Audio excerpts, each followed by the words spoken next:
Anyway. Boy, after Ghostbusters, Yeah. I really needed this. Yes. Man, oh man, it was so good. Yeah, it was nice seeing something that didn't make me want to bleach my eyeballs. Actually, a refreshing change of pace. Speaking of the debacle that was Ghostbusters, before we begin, because we were so wrapped up in that fucking movie, I forgot to give you your belated birthday present. What the? Oh, oh, that's adorable. I got that out of a loot crate. That is awesome. And here, don't forget the rubber band that goes with it. Oh, of course. It's a little plush face hugger. And it's got this adorable... I love the little smiley face in the back. I don't know if it's picked up from the plastic, but... He just wants to be hugged. That is great. Yeah. As soon as I got that, I knew that was going to be your birthday present. Nice. Anyway, from one sci-fi movie to another. Indeed. Star Trek Beyond is amazing. Yes, it was. It was plagued by horrible trailers, though, but... Yeah. I don't know what the deal is with trailers. Like, I don't know if there's like a company that puts them together or if it's just like some freelance guy, but God, trailers are just getting worse. Yeah. They're just so bad.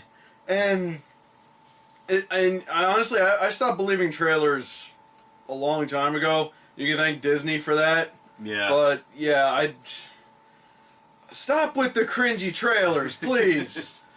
You want to make us go see your movie, right? Yeah, exactly. Just make us go see your movie. The trailers for this one made it just look like total ass. Yeah. But yet, the movie itself was great. Also, in the most recent trailer, they kind of gave away a major plot point. And that's another thing, like, trailers tend to spoil things. Because that's been a given for a long time. They showed humanized Idris Elba in the recent trailer. Oh, I didn't even notice that. Yeah, they showed I missed that one, so it was a genuine surprise when it came up in the movie. Oh yeah, you didn't know that was him? That's why I exclaimed, "What?" You know. I didn't know that. I didn't realize. I knew he was in the movie, but I didn't. It just. Yeah, I didn't know it was him until someone pointed it out to me, and I just want to point out that this is the 4th movie that Idris Elba has been in this year. At least he was actually in this one, even though he was underneath tons of makeup. You know what? I'm not complaining. Yeah, no, I mean, like, I guess, what is he? He's probably one of my favorite actors of, you know. Yeah, absolutely. But it's like he's like becoming the new Samuel L. Jackson, where he's in everything. What is Samuel planning to retire or something? Probably. We need to. They needed someone a little more low key to kind of take his place. So I guess they put Idris Elba. Yeah, but he's really good, especially in this movie. Oh he's creepy. He's a very creepy ass villain. Yeah. So yeah, this movie. First of all, we should address that there's a lot of sadness surrounding this movie. Yeah, there really is. It didn't really kick in until we went through the credits and we saw the dedications to. Well, it kind of started when the Enterprise docked at Jamestown or Yorktown. Yorktown. Sorry. And as soon as Spock got off, 2 other Vulcans were like, "Mr. Spock, we'd like to have a word with you." And then we all knew. We all knew what it was about. And it's like, his older self had passed away. Because obviously, they couldn't get Nimoy for this movie. Yeah. Or ever again. Yeah, honestly, like the part that hit me worse was at the very end when he had this box that belonged to Spock. Yeah. And it had his robe in it, and then he flipped open this thing, and it was the picture, original crew. The original crew, and it's like, Shatner and DeForest and Doohan and all those guys. Oh, so that was that was kind of wistful. That hurt. Yeah. And then at the very end, where it said "in memory of Leonard Nimoy," and then it faded out, and then it faded back in, and it said "for Anton." Yeah. Because Anton Yelchin. Anton Yelchin, who played Chekhov, also tragically passed away. Yeah. And that was. Yeah, I'm just like, oh. That was tragic on so many levels. Yeah, it's because for one, he was really young. He was like extremely young. 26? I want to say 26 or 27. Yeah, he was. Second, his career had just taken off. That's also true. Chekhov was like his breakout role. Yeah, and I mean, he was great as Chekhov. Yeah. Because I feel like Chekhov was one of the characters that would be like the hardest to really nail. I mean, yeah, and he nailed it completely. I mean, like honestly, the best one by as far is still Carl Urban as Bones, because God, he friggin' nails it, hands down. But if I was favorite. to like rank the roles of Star Trek in terms of difficulty, Chekhov would probably be up there, because Kirk is easy, Uhura is easy, Sulu's easy, Spock is pretty difficult. Yeah, Spock is difficult. Yeah, but damn, that is so bad.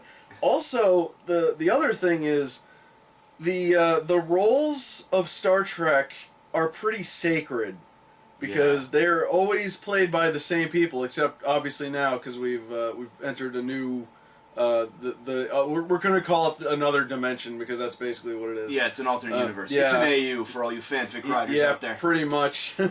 But yeah, because like all the characters, they've traditionally always been played by the same people. Mm-hmm. And they obviously they're not gonna recast him. Well, no. So yeah, I heard they were planning on, like, because they're already working on a fourth one. Go figure. Yeah. In the reboot universe, and they're planning I'm on all for it. Yeah, they're planning on killing him off. They kind of have to. I don't think there's anybody can replace him. I mean, yeah. God, it's so awful. There's so much emotion behind this movie. Maybe they'll bring back Koenig. He's still alive. Yeah. I can play the part. Maybe maybe this will be the era where they cast Welshie as part of the Star Trek crew. God, Welshie! That's an obscure reference. Yeah. Also just the beginning of this movie, when they went to go investigate the nebula, they basically destroyed the Enterprise. Yeah, that thing just got ripped to goddamn Yeah, by the way, shreds. we're probably going to get into spoilers. Oh, we're totally going to get into spoilers. Oh man, that was brutal. It's not... yeah. It was so, like, all the crew had to evacuate, and the whole thing just crashed on the planet. Seeing all these people get sucked into space, and, it's just like, there is, like, this brief moment where Kirk's giving his captain's log, and as he's doing that, there's this tracking shots of going around the ship and seeing all these different crew members, and how this voyage is affecting their lives, and then the ship gets basically ass-reamed, and you see like those same people getting sucked out into space. It gets shredded. Shredded completely. Because Idris Elba's forces are like thousands of tiny little ships that basically just lance into swarm of things that just rip it apart. They call what's her name called them bees, which I guess makes sense. Yeah. She was cool too, by the way. Yeah. What was her name? It was like... Fuck. We just praised her, now I can't remember her name. There was a lot happening in this movie, okay? Yeah, there was a lot happening. It's hard. I don't even remember the name of the guy that was Idris... I don't even remember Idris Elba's... Kral was his name. Kral, he was easy to remember. And then he had like an assistant who was... Yeah, Manus. Not to be confused with Manos. Yeah, he was very briefly in the film, but he had that fight with... God, I can't remember her name now. Fuck, hold on. Damn it. Why? We're looking bad. I apologize. I have a really shitty short-term memory. Yeah. So... Star Trek. But yeah, Star Trek. It's this chick that, Yeah, she crash landed on... into. Yeah, she crash lands... She had crash landed on the planet, and she was there. And she was living inside an old Federation ship. Yeah, the USS Franklin, which had been there for like hundreds of years. Jayla? Jayla, that's her name. Yeah, Jayla. Okay, there it is. Thank you, IMDb. I knew it started with a J, but I didn't want to get it wrong. Okay, yeah. So she was basically living in the wild inside this broken down Starfleet ship. Yeah, she camouflaged it with like hologram projectors and shit. So she was trying to get it to work, and that's where the crew comes in, because she finds Scotty, and she's like help me make my house fly. Yeah. and I will save your crew, and it goes. And she was there. listening to classical music. Yeah, which we'll get into in a bit.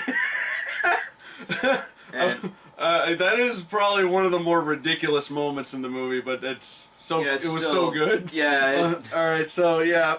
Anyway, So at the beginning of the movie, they have this little device that they were trying to.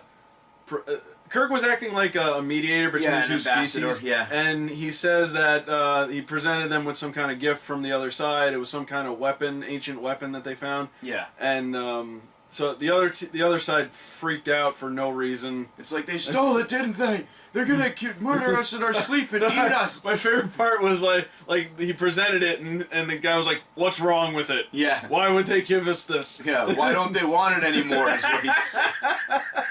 Like, dude. You re-gifting motherfuckers." And Kirk is just like so exasperated. He's just like, dude, just take the fucking thing. You I know, just want to go home. It was tradition for them to, they believe that giving a weapon is a sign of peace, and the guys freak out, and they're tiny little dudes. Yeah, exactly. You see the guy just like beat his chest and like jump down and like, it's like ah, and then it pans out, and you see he's like the he's size like of 6 inches tall. He comes up to Kirk's boot. Yeah. So anyway, this thing apparently was a plot point because they logged it into the ship, and it was the thing that Idris Elba wanted, and it was some kind of like, I guess some kind of like nano machine device where it like releases this. It was cloud. basically the weapon he had on a smaller scale, but it was like a nanovirus or something. Yeah, and it was called the Abronath. I remember that part at least. It basically disintegrates people. Yeah, it disintegrates. And he was going to bring it to Yorktown. Can we talk about Yorktown for a second? That place is a goddamn Escher painting. I was thinking the same thing. Holy crap! So it's like like this gyroscope. Surrounded by a globe, and all the rings is like a city, and the way they pan around it in the beginning is just so disorienting. Oh, it was nauseating. Because you just like all of it, it's like you see it going over one part of the city, and then all of a sudden it flips over, and then there are people walking, and you realize you're on your ground, and you're like, what just happened? There were actually a lot of shots in this movie that kind of made me a little dizzy. Yeah. And I don't get dizzy at movies. Neither do I. There was a scene where he put the weapon into the thing, and the camera was like twisting while it was happening, and the whole time I was like, ah. When he with the Abronath? Yeah, we did that, and just a whole bunch of like very. Yeah. If you have motion sickness, be careful. I mean, the design of Yorktown was just so trippy. Yeah, it was cool though. It was hard to tell which way was up, but yeah. Yeah. Well, you're in space, so. Yeah, exactly.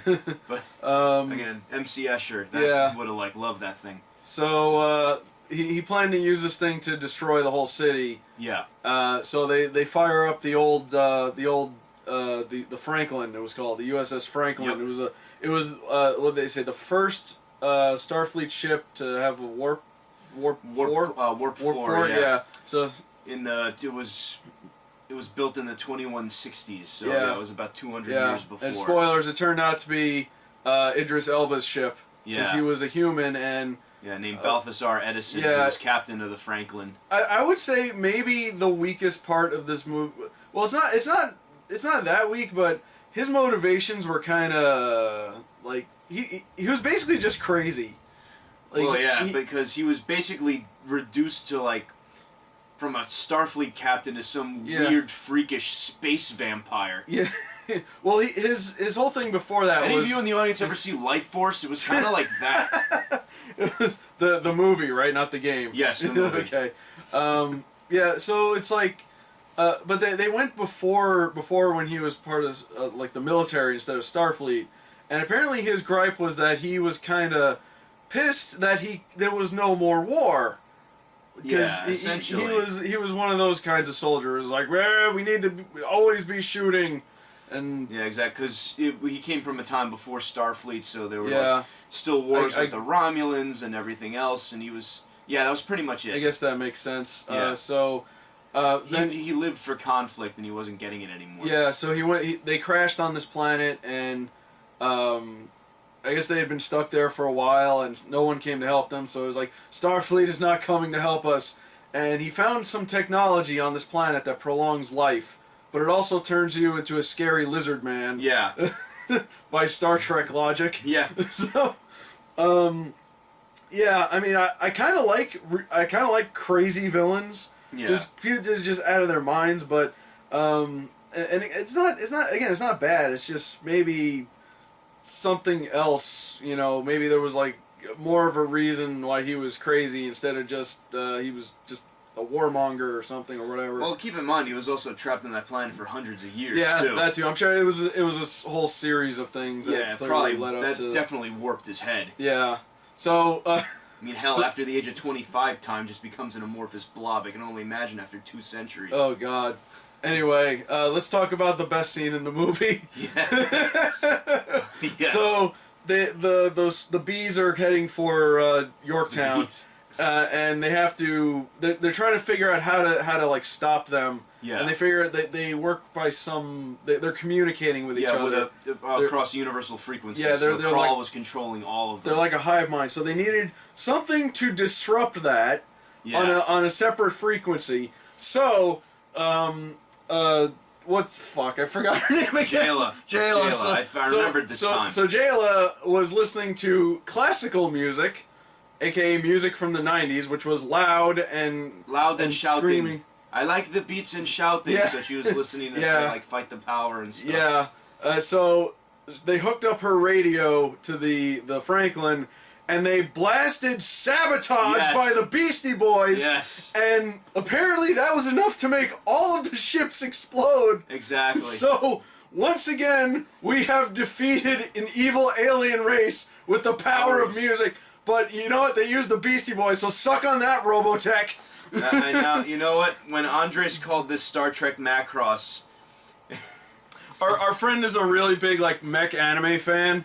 So he got on Facebook and was like, "This Star Trek Macross is really good." Yeah. So they defeated him through the power of song. That was just a lucky guess. I didn't really think that's actually what was going to happen. Yeah, I kind of saw it coming too. So that when they started talking about we need some kind of loud frequency, and I'm like, oh, they're not. That's exactly. They're not gonna do it. It's like, oh my God, they are. They did it. Yeah. They were flying through this thing, and all the ships were exploding, and it was kind of in sync with the music too, because.